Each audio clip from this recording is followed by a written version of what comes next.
The Eastern Regional Security Council has described as false claims that content of a viral video alleged to be a ritual murder is from the Eastern region. A video circulating on social media suggests some men were killing people for rituals at a hideout purported to be in or around the regional capital, Koforidua. But a statement signed by the regional minister, Sethi Champon, states the entire report and video is totally false and must be treated with the contempt that it deserves. He has been speaking on the issue. Second, new job in traditional states organized the funeral rites, which is christened in our local parlance as the Dotiye of our late overlord, that's Ibrahim Professor Emeritus Otibwati. This funeral brought many prominent and eminent people of our society to our city of flowers, Koforidua, the capital of the Eastern region, which happens to be the pride of the new Gabon state. We lost both our king and our queen mother. We were honored with a visit of His Excellency the President of the Republic, Nana Dankwa Akufo-Addo, and his Vice President, Dr.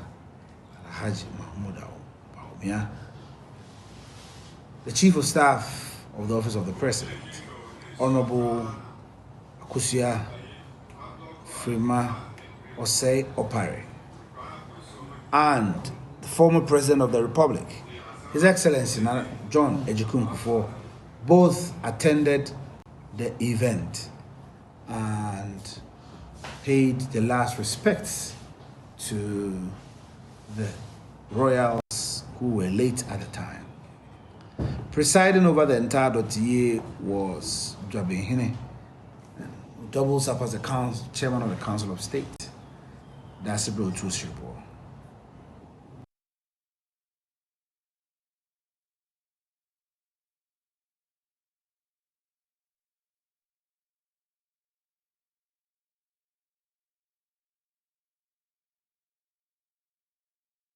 Let me share excerpts of the statement released by the Eastern Regional Security Council, signed by the minister, and it reads: the attention of the Regional Security Council, RECSEC, has been drawn to a video and audio circulating in the social media purporting that there has been a ritual murder in the region.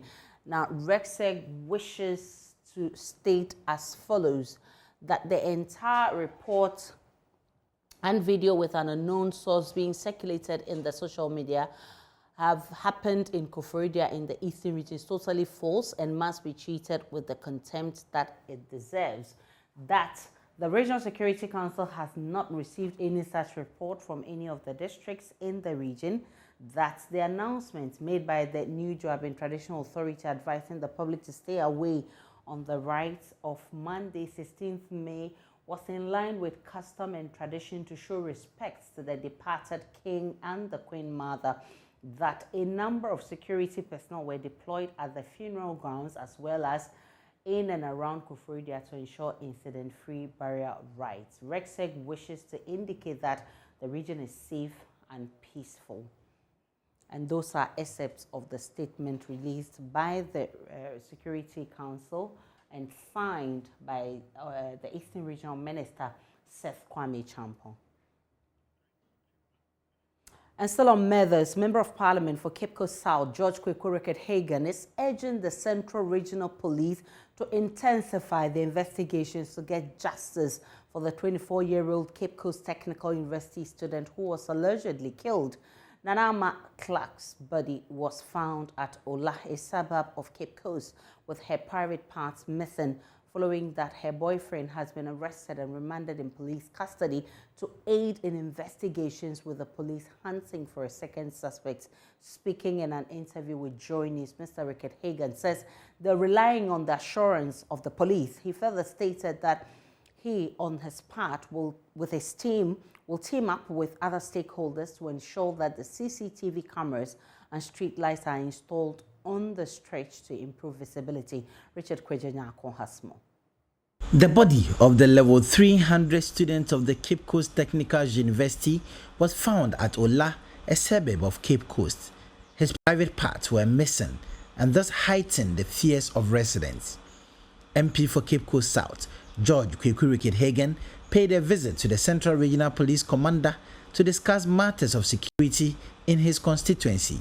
We have realized an increasing incident of criminalities around here, where we believe people are even coming from outside this city to come and commit crime here, either by themselves or to come and work with people who live here. So I believe that those people or that person will be fine. But that this is a really, really wicked crime, and a waste of life for a young lady, who's gone to university up to level 300. We want to encourage our women to be educated. We want to encourage our women to be prominent people in society. And one has made an effort to that level, and it's been needlessly cut. That investigation is still ongoing. There has been an arrest. There's likely to be a second arrest, and the person who has been arrested will be further interrogated today or tomorrow, and so we will get to the bottom of it. I hear there were some phones. The interesting thing about crime is that most people who commit crime usually leave evidence. I believe that maybe in a rush, one of the phones could belong to the person or persons who committed this crime, and that will be a giveaway. So I have no doubt in my mind that the people who committed this crime, or the person who committed this crime, will sooner or later be arrested. And Cape Coast is a very spiritual place. We have our gods and everything, and they will not allow you to come and commit a crime on their land, and so they will fish you out. The MP outlined some measures that would be taken to enhance security in the area. We also discussed CCTV. We are looking at a possibility of putting CCTV along this road and other places. I'm working with the police on this. Already the government is working on putting CCTVs in some parts of the country. So when I return back to Accra, I will go and talk to the authorities and see how we can work with them and maybe extend some of those CCTVs urgently to places like this, so that we can have monitoring, a CCTV light that could act as a deterrent.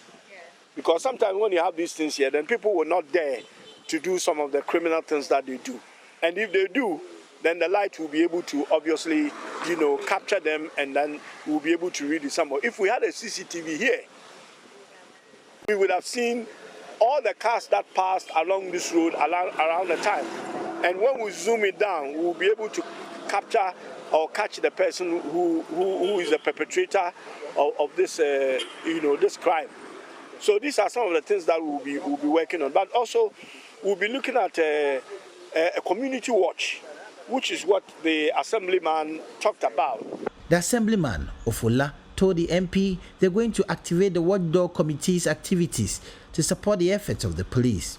For now, the only suspect that has been arrested by the police, the boyfriend of Nana Clark, is in police custody, assisting them with investigations. The police say it's early days yet to reveal why they are holding the boyfriend and why they are on the heels of another. Reporting for Joy News, Richard Kwejenya Akon, Cape Coast. DCE for Abura Sebuko Amankese has been ordered to immediately put in place measures to ensure the safety of pupils in the district following a Joy News report on the poor state of 10 schools there. This was contained in a letter signed by Minister for Local Government and Rural Development, Dan Kwekuboche, to the DCE cited by Joy News. Here are excerpts of the feature that necessitated the statement.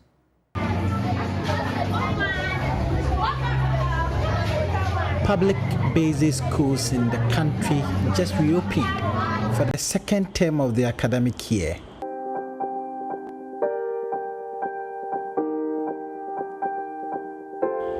And the joy of every school pupil is to return to school and sit in a safer and a comfortable classroom for lessons. But that appears to be an expensive commodity for some school pupils here in the Abra Asebu Kwamankese districts. For most of them, they are already weak buildings buildings they were studying in before the vacation have collapsed, and that leaves them with very little option. As you can see behind me, this is the classroom block housing the KG and the primary.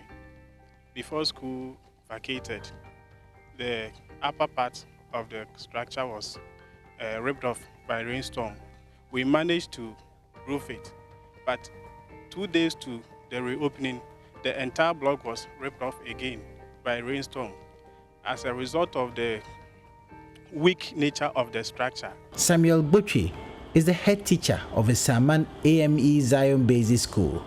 He says the school is overwhelmed with the weak nature of the structures and the fact that the school pupils would not have a good place to learn.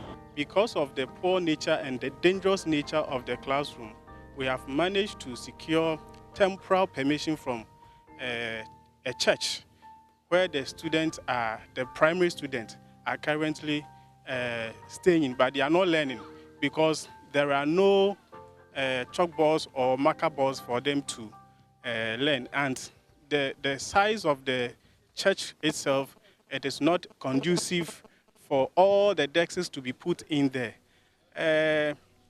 We don't have ICT, say computers for ICT. There's none. We don't have any. Electricity source to the school we have, but it is not all that stable. It fluctuates. A lot of challenges. Nancy Abio heads the Mori DA Basic B School. A visit to her school revealed cracks on the walls. The roof of the story building the children are studying under has been ripped off, but nothing has been done for many months. When it rains, disaster strikes. The floor and the beams are all coming down. I quite remember one of the teachers was around when they fixed a window, and the window also came out just because of the rusting of the hinges. So the children are in danger because even in the classroom, you realize that the beams will be falling in bits, which is affecting learning. When it comes that way, the teachers and the children find it difficult to stay back in the classroom.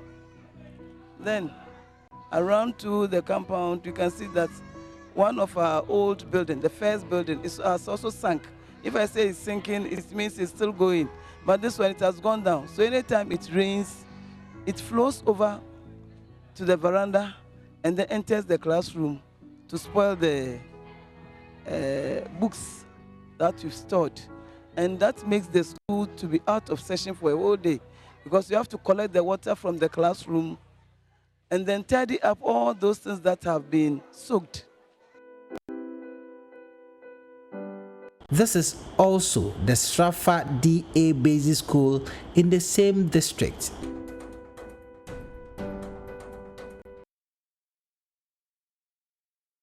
The CEO of the area, Willie Evans Obri Ewua, who spoke earlier to me on what they intend to do or go about the directive from the local government minister. Listen. Currently, we are in a meeting deliberating over issues concerning to the letter that we received from the Ministry of Local Government. Yeah, community engagements have been conducted, and then we've secured lands for these various schools. Currently, as I speak, we've made a proposal to CODA to come to our aid, of which I think it will yield fruitful results. Thereabout, other interventions, having the children housed in a temporary accommodation has also been carried out. And then as I speak, there's a new structure that has been considered by the Transport Ministry. We are making an appeal to them to open the school up for them, the structure for them to use as a new block for the school. So as I speak, we are in a meeting deliberating over these issues. So I think by the end of the day, it will yield fruitful results. Well, we are in the process, so I can't give definite time to that, but in the shortest possible time.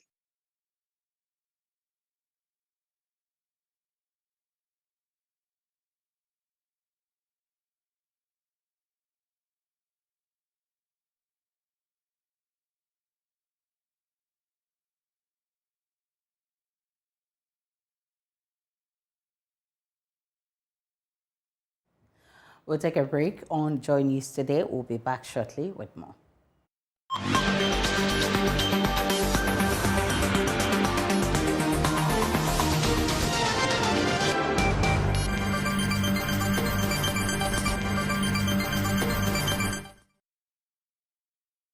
Welcome back to News Today. To the rest of our stories, and traders at one of the largest markets in Ghana, Agbogloshi here in Accra, are complaining of clogged drains and flooding during the rainy season. They say the situation has been compounded by filth in that area. They want city authorities to put the taxes they collect to good use so their trade can be productive. Lois Asari has been engaging them and has come through with this report read to you.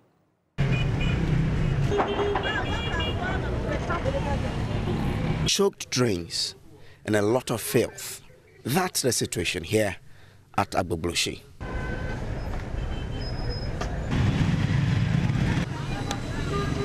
The result is that whenever it rains, everywhere is inundated with water.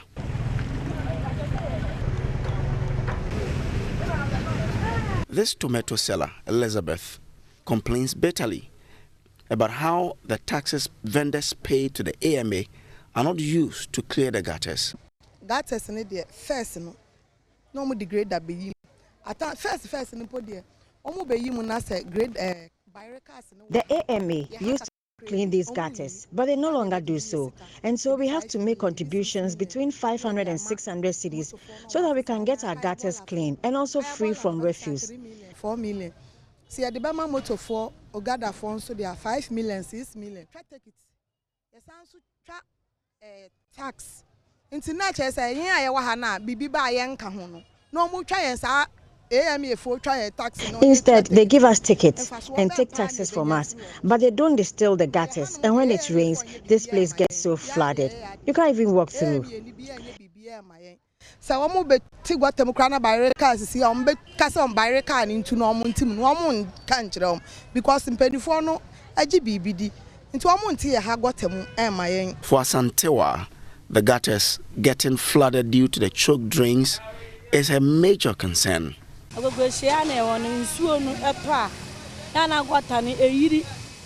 The gutters in Agbogloshi are so choked with refuse, so when it rains, the gutters get full, and this area gets flooded. The waste collectors are to be blamed for that.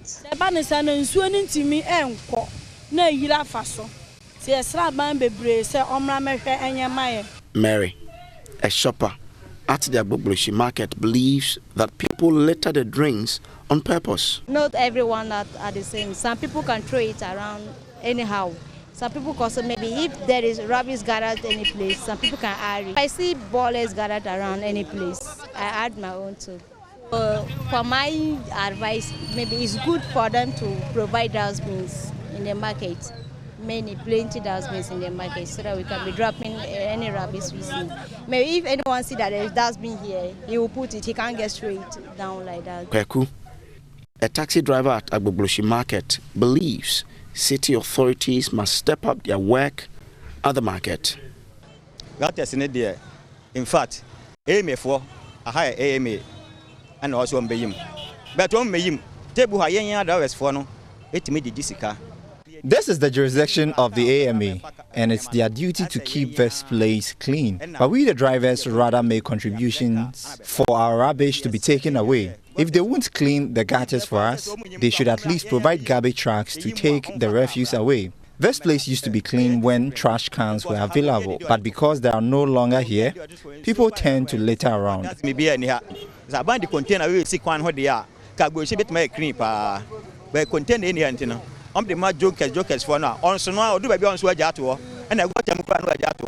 Globally, there are about 8.3 billion tons of plastics in the world. Some 6.3 billion tons of that is trash, and Ghana has a lot of it. Lois Asari's report for Joy News. There's an easy calm around the Wonderworld Estate here in Accra, where the estate's millionaire owner Nana Kwame Bediako popularly known as a cheetah, is keeping wild tigers. The Wildlife Division is expected to remove the carnivorous animals today after residents raised fear for their lives of the wild animals in the neighborhood.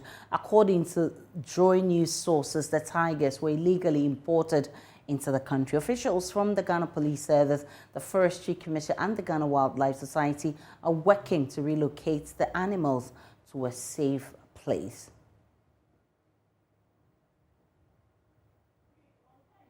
Nana Bediako, popularly known as Cheetah, said he was only keeping the animals to promote tourism in Ghana.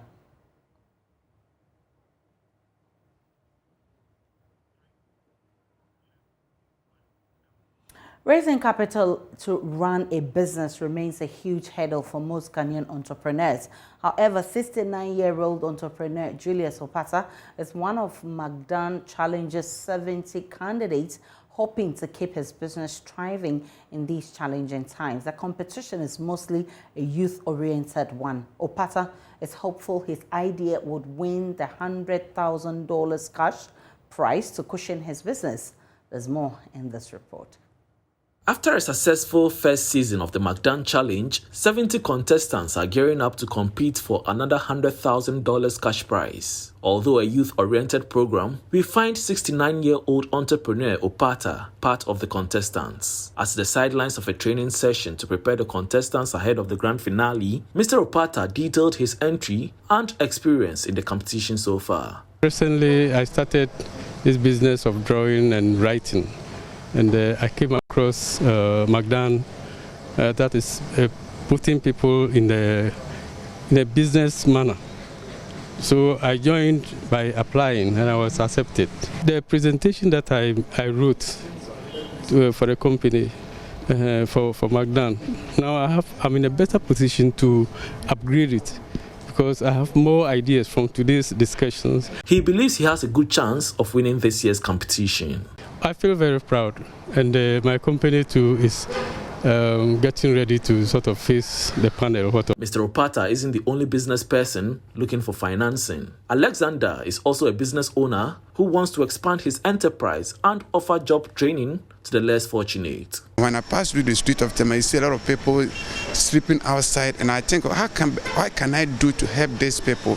How best can I save these people from the kind of life they're living? Because when you are unemployed or when you're in a street, it engages you in a lot of activities such as criminal activities, and then it also poses a greater threat to the nation. So that motivates me that if I can do something, then it must be this way, that I can help these people from the street, then they can be of their own self. Speaking at the end of the session, business tycoon Jigbodi Dosu entreated entrepreneurs not to expect too much from government. I know entrepreneurs are always relying on the economy, and yes, it is difficult. But I also ask entrepreneurs, what if you had a situation where you didn't have to rely 100% on government? So anything that costs you is a challenge with the economy. But can you still do business without it? That may guarantee the success of your business. Other contestants also shared their experience. It's been very impactful in the sense that what Mr. Percy talked about is something that all of us relate to, because in our struggles to make business work for us, we can see that we are not the only people who have gone through challenges or are going through challenges. There are people who have been through even worse challenges and they've been able to make it. Oh, the training session is more than beneficial, because we were taught, we were lectured on the elements of the proposal, what they expect. You know, if you don't know what they expect, you can't give them what they want. So I've learned a lot. Magdan Challenge, since its inception, has funded Ghanaian youth entrepreneurs. Ifua Apreku Abuafo's report read to you. We'll take a break on Joy News. Today, when we return, there's a very latest coming from the world of business.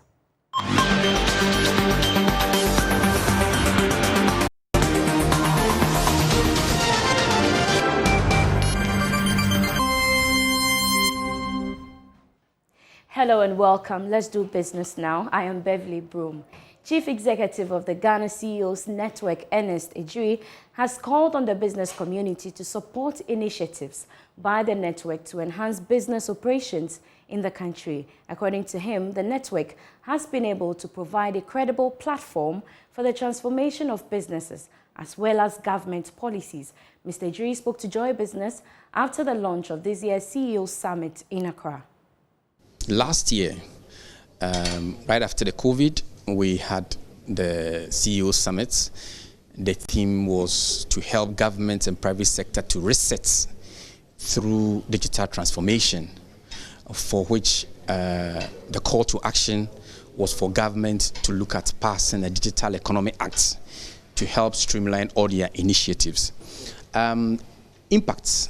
Firstly is the intellectual capital gains. CEOs come to the summit to learn from each other and to learn from experts.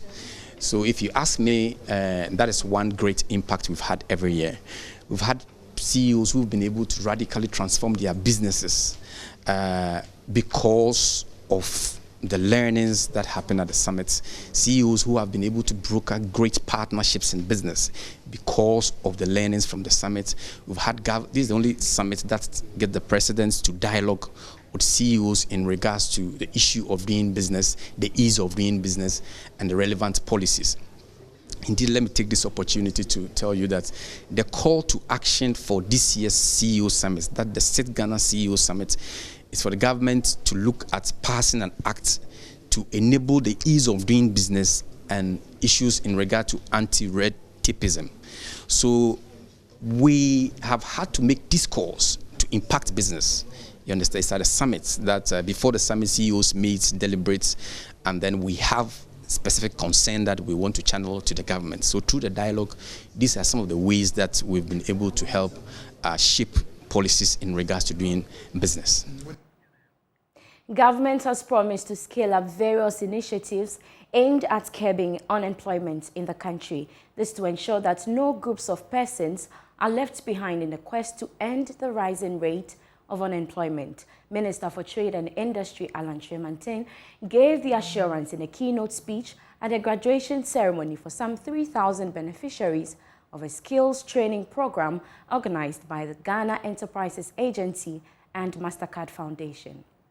The Ghana Enterprises Agency, in collaboration with the MasterCard Foundation, is in the process of presenting startup kits to beneficiaries who have successfully completed their apprenticeship program under the initiative. The GEA MasterCard Foundation Young Africa Works project is under one of the GEA's flagship programs, Youth Entrepreneurship Unemployment Program, undertaken by the GEA to equip the teeming youth with employable skills. According to the Trade and Industry Minister, Alan Tremantin, government is focused on such initiatives to curb unemployment. Already you've been told that apart from Adenta, there are other centers across the country that have gone through the same exercise.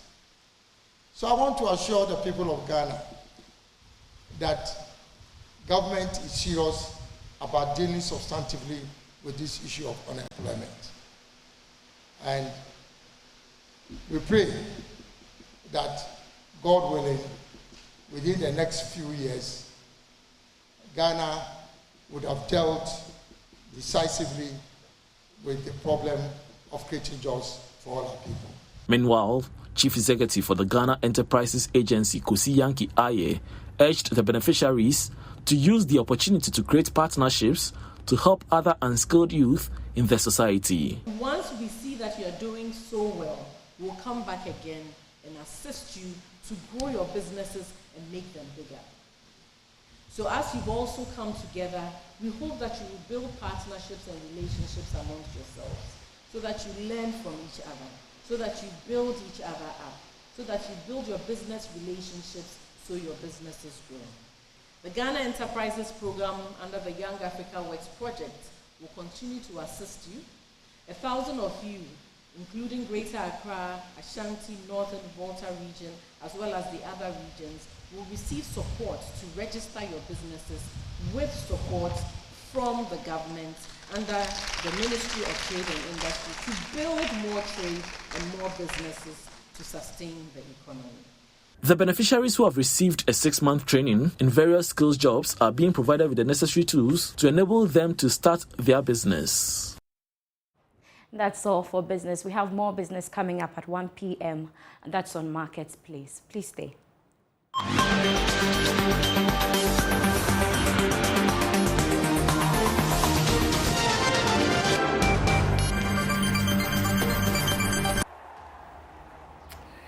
Time now for sports. On Joy News today with me, Muftau Nabila Abla, the General Secretary of the Ghana Football Association, Harrison Prosper Ado, has told Joy Sports his outfit is in advanced talks to keep the current technical team of the Black Stars.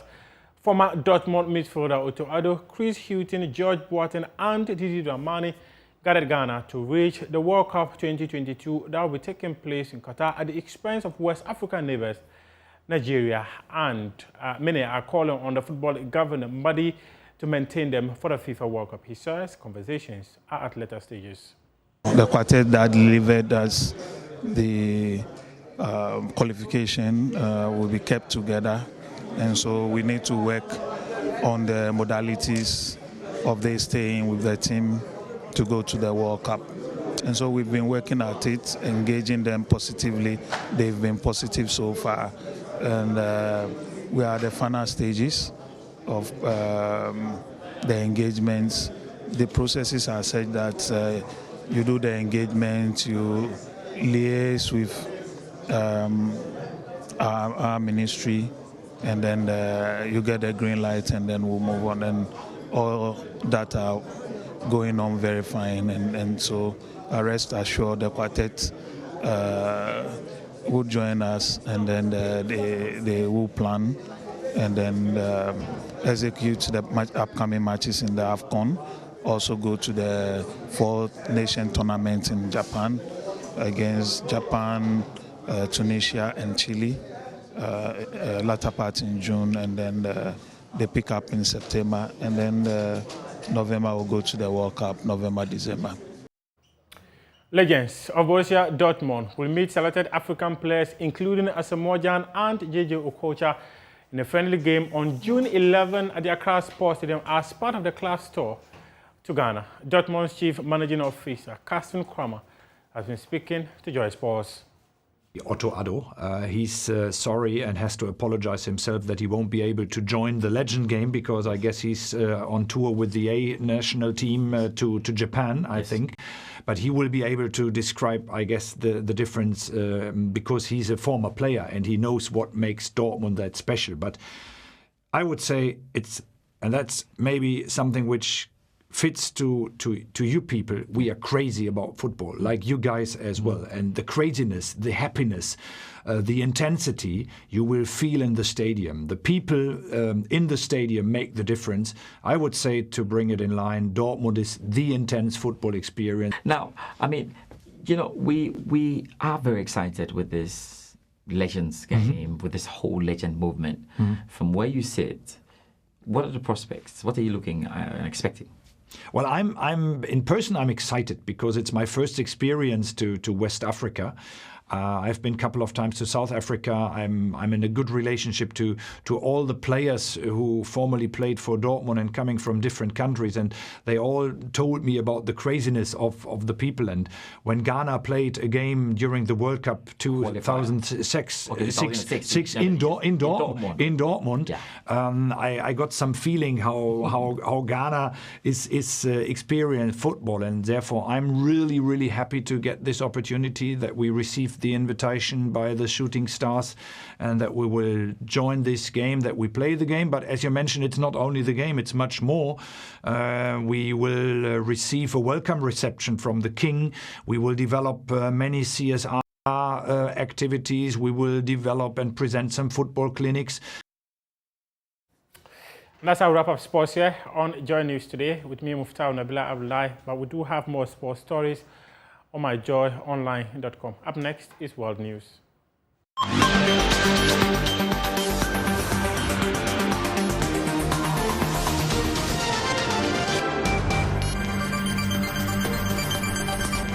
And we're still getting ready for the Hits FM Rapid Jersey on the 28th of May. Next week, Saturday, is going to be the Ovation Social Center. You want to be there. We're repping our jerseys throughout the multimedia platforms. We're all making sure that we rep our various jerseys. So come through. Let's have a good time on the 28th of May, next week, Saturday. All right? That's what it is. But we've still got some more news coming up right here on Showbiz. My name is KMJ. And starting off this afternoon, Gospel musician Kofi Supepra has shared the story behind his hit song, Big God, and how the song was recorded. Speaking in an interview, the musician noted that he's grateful for all the blessings that came with that song and also shared the interesting circumstances that led to the recording of that song.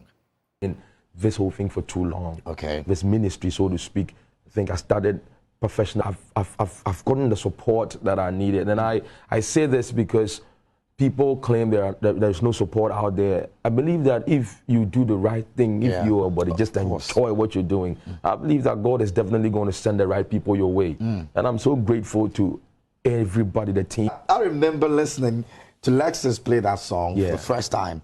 And I was like, okay, now I over again. It just grabs you like that. And every single state of it, that song out. Did you see it getting to this point? No. I mean, and this particular song wasn't the song that I really want. A quick story behind this song. Oh. So it was actually a non-metric song. Big God, something like a kueme. If you know a kueme, you know. Yeah. So I happened to be fortunate to find myself on one of the programs Dr. Sonobadu organized during the lockdown. It was a virtual person. Yes, it was a virtual concert. Okay. So he asked us to do a 10-minute performance. I have a song called My Train Radio, which is my father's song. Yeah. So that song goes for 6 minutes. I mean, Big God song there, which was non-metric. So I just, in 10 minutes, I told the team, in 10 minutes, let's turn this around. Let us turn this around. You know, give me something African, you know, and then we started singing it. So we recorded that studio because we had to record something Africa, you know, something high life. We had to put it together and turn it around. Give glory to Jesus. After that song, yes, what are some of the things that have come your way you are looking at in terms? And that's Kofi Supepra. He's at a concert coming up on Sunday at 4 p.m. at the National Theatre. Away from that, rapper and singer Aisha has come after musician Sister Efia for not crediting him for all the songs he's written for the artist. Aisha, who says he's the writer of almost all the songs from the artist, is disappointed that Sister Efia credited herself on a song he wrote for the artist, even after denying him royalties and not also paying for his services as well. Song, even in as much as it's a true life story, I actually wanted to dash this song to Sister Efia, but I realized that even the person that I've been doing this for, she doesn't even appreciate it. She would have been cool because from the female perspective. Exactly. You know, she would have been able to push this. Yeah, exactly. Did you try to reach out to her? I didn't reach out to her. But you felt you've done something in the past. Yeah, that she didn't even appreciate. Oh, she herself? Yeah. You wrote a song for her and she didn't get yeah, I've been writing songs for Sister Efia now, like about 5 songs. Are you serious? Oh yeah. I wrote Slave Queen, I wrote Kwana Kwana with Kevin Boy, I wrote Paper with the Nigerian artist, I wrote Aswade with Kwame Eugene, I wrote but not even a single call from her. Oh Charlie, but one funny thing, I decided not to talk about this whole thing because I feel she's a sister. I really like good songs that you understand. I really like Sister Efia because of her voice. She's very powerful when it comes to like singing. So and I liked her from day one. Like so I just took her as a sister. So I was trying to support that's a lot of songs. Yeah, but the one thing that one or two, then you say, oh okay, maybe. But I mean all these songs too have done well for themselves. Apart from that, even with the rap battle thing that went on between her and then the other girls, like I even wrote up. Exactly, I wrote up the raps, everything for her. But I even had issues with some of the girls later because they knew you who wrote them. Exactly, because it came out, so rumor came out that people were thinking it was medical, and then I don't know what happened between. You understand? I don't know what medical came out to write. So people started. Interesting revelation over there, but that'll be a wrap for the Showbiz this afternoon here on the news. My name is KF Jeff More News. Log on to myjoyonline.com. Aisha, this is terrible, yeah? Give him some credit, small. That's how we wrap up News Today this afternoon. My name is Aisha Ibrahim. Enjoy the rest of our programs.